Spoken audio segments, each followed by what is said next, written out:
But what you're saying about publishing, wait a second, what happens when that person, when that third-party fact checker's information gets published back to the site?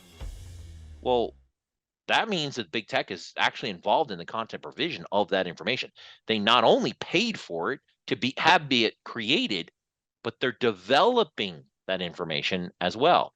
The reason I say that is because the definition of an information content provider, not a publisher, right, is any person or entity who is responsible in whole or in part for the creation or development of information provided online. That means they don't actually have to make anything. They don't have to augment content. They only have to advance it, recommend it, prioritize it, allow it, or anything else. You know, it goes with that quote, a rose by any other name still smells as sweet. You can call it whatever you want. It's still content development and it's still content provision. And the thing is they're adding content to an article you wrote that you wrote in good faith. Like for me, a trained lawyer who did legal research is being told that I'm hateful or engaged in hate speech. content. They're content providers. They're responsible for all content provision of all fact checks across the board and unilaterally. They're not protected. Problem is, most courts don't get it. They really don't understand it. And the reason being is because courts don't understand the difference between the role of a service provider, the protections of a service provider, and the roles of a content provider, right? The point is that the title publisher is the act of making it available, not manipulating it after it's available. The publisher is speaker, right? As the second portion says, it says no provider or user of an interactive computer service. Now, this is the important one, right? This is the 26 words that invented the internet that didn't invent the internet, and it's not 26 words. It says no provider or user of an interactive computer service shall be treated as the publisher or speaker of any information provided by another information content provider. By another. By another. So right. They're saying the independent fact checker that they hired to disparage you. Yeah. Basically, they're another information content provider. So they're saying they're not vicariously liable because they hired their agent, who probably is one of their own people, to do it, and that's their defense. Well, the point there is that they say, well, they're another information content provider because the other content provider, the fact checker, created the information, and we're saying no.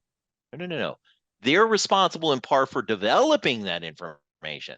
They don't have to add to it. They don't have to augment it. They don't have to physically change it. They can manipulate it, amplify it. Again, these are all arose by the same, by any other name. Well, content provision. It's all the same thing. Isn't that called common sense? That if I pay someone to do a project for me, that they're probably going to be slanted in my common sense has long since left the building, unfortunately. But see, that's the thing is that's where I think that, realistically, a conversation 2 to 3 days ago, I don't think you had the same perspective on. Go ahead. It's coming to the fifth too. But so here's the thing: we identified, and this is kind of what we brought forward, and this is something that your audience needs to know. We identified the problem. We got to the origin of it. We know exactly where this problem started. So the question is, how are these courts just immune from everything? No matter what they do, it's like if it occurred on the internet, they're immune. And it's like, well, no, that's ridiculous. Like that's not how laws really work, Well, you said courts, but I think what you meant to say is social media providers. Well, courts allow them to do whatever they want because social media providers are doing whatever they want. And the thing is that the courts have misinterpreted and realistically misread the law. Here's why.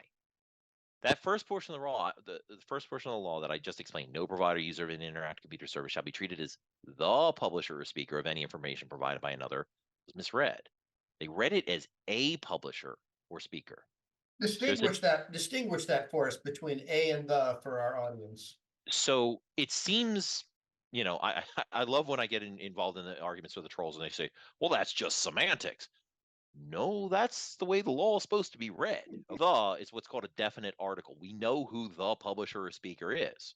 Take it in my circumstance. The publisher or speaker of my content is me. I was not treating Facebook as me. Yet they used 230C1 and said, we can't be treated as a publisher.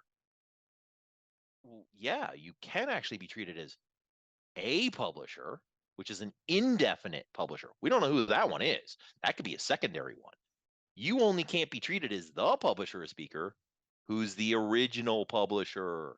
We already know who that is in the story, right? That's called English, the language. That could be Fox News, that could be CNN, that could be Right. you. Whoever put it there. Right. The publisher is the one who actually wrote the article that has been shared on the social media site. Correct. The publisher specifically relates to another information content provider, meaning it can be anyone except the provider or user of the interactive computer service. It's literally anybody else. It can't be them. Now, that's how English works. That's how it should be, except no, the courts have actually used, in fact, there's something called the Barnes 3-part 230C1 immunity test. The second line is grammatically incorrect. It says seeks to treat as a publisher or speaker.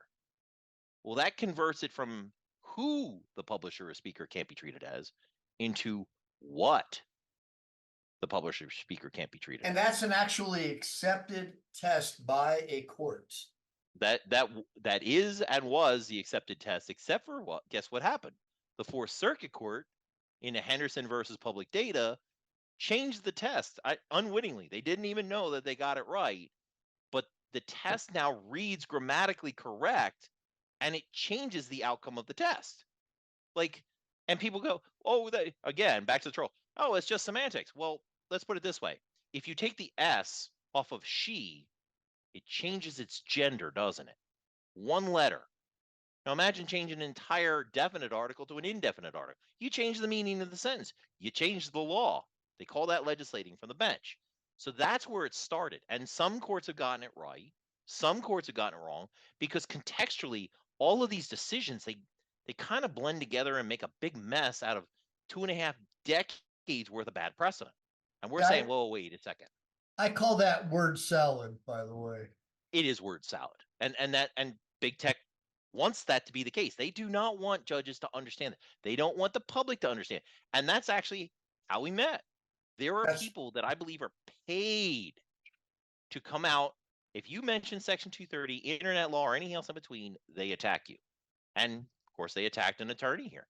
By the way, I got to tell you guys, I was going to tell you at the beginning. So I wrote this article on the Michael Eline blog because I don't even put this stuff on the Eline Law Firm website. That's a separate corporation. The reason why is because when I started talking about this, I lost about 500% of my traffic on Google. That's what made me start thinking maybe there's more to this.